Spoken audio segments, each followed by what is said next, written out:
Hello again, and welcome to 5 Minutes With. My name's Adrian. I'm joined with my co-host Phyllis, and today we're delighted to be joined with Dr. Alex Sweetman. Alex, hi. Hi, Adrian. Hi, Phyllis. How you doing?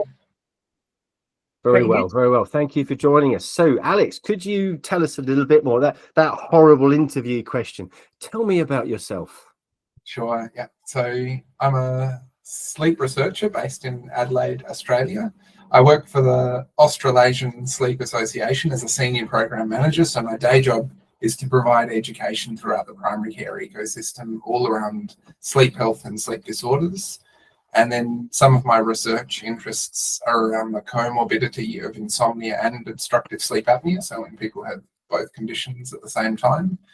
And also around cognitive behaviour therapy for insomnia, so trying to improve access to the treatments that we know are effective for insomnia, but aren't accessed by lots and lots of people at this stage. So that's the scale to try to reach it with the digital therapeutics. Is that right?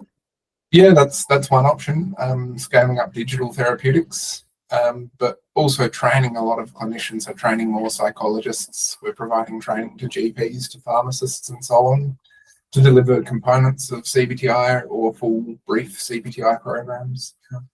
I've seen you well published. Sorry, Phyllis. Recently I've seen some publications. As you know, my interest is in the pharmacist role. So how does that track together?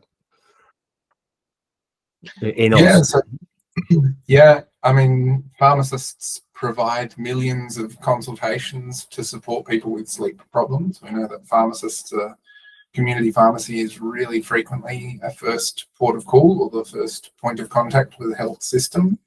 So over the last 2 years, Stacey Putland, a pharmacist with the Australasian Sleep Association, has led quite a large program in collaboration between the Australasian Sleep Association and the Pharmaceutical Society of Australia, and has reached or provided education to around 13,000 pharmacists Australia-wide through that program. So lots of different modalities, and providing lots of different types of education and different levels of detail of education to pharmacists as well. Yeah, so really essentially trying to improve awareness, recognition, assessment and ways of referral or management of insomnia and sleep health throughout the primary care system. Yeah. Non-pharmacological.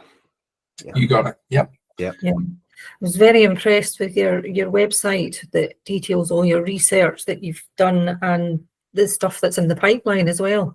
Really impressed by that. Very forward thinking. Yeah, so that's been a hobby for the last 2 or 3 years that I've been doing with two clinical psychologists in Australia, Celia Richardson and Chelsea Reynolds. And we've pulled together this interactive digital CBTI program, and it's through research studies that we've justified to ourselves providing it for free and putting a lot of time into it. Yeah. It gives an output. Exactly. Yeah, that's right.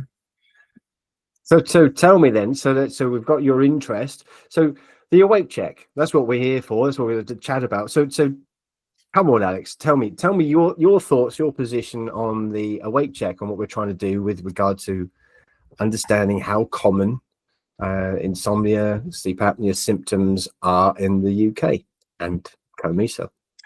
Yeah, I think COMISA is the bit that I'm really drawn to and interested in. So understanding how many people with a high risk of obstructive sleep apnea on the stop bang or different sort of sub-scores or scales of the stop bang, how many people with higher risk sleep apnea also report insomnia symptoms?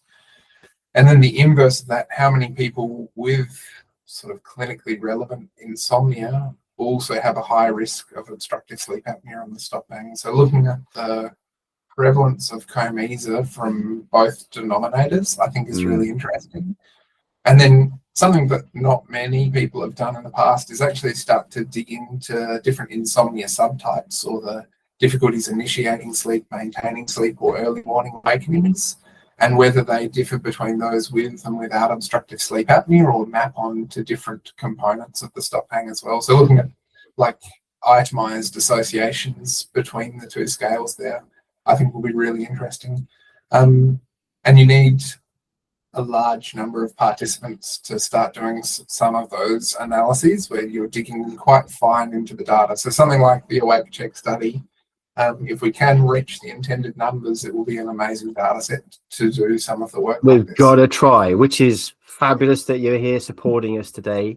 And thank you but keep banging the drum, getting participants. It helps everybody. More data, more information, more knowledge. And then, yeah, it's a really relevant thing. So thank you, Alex.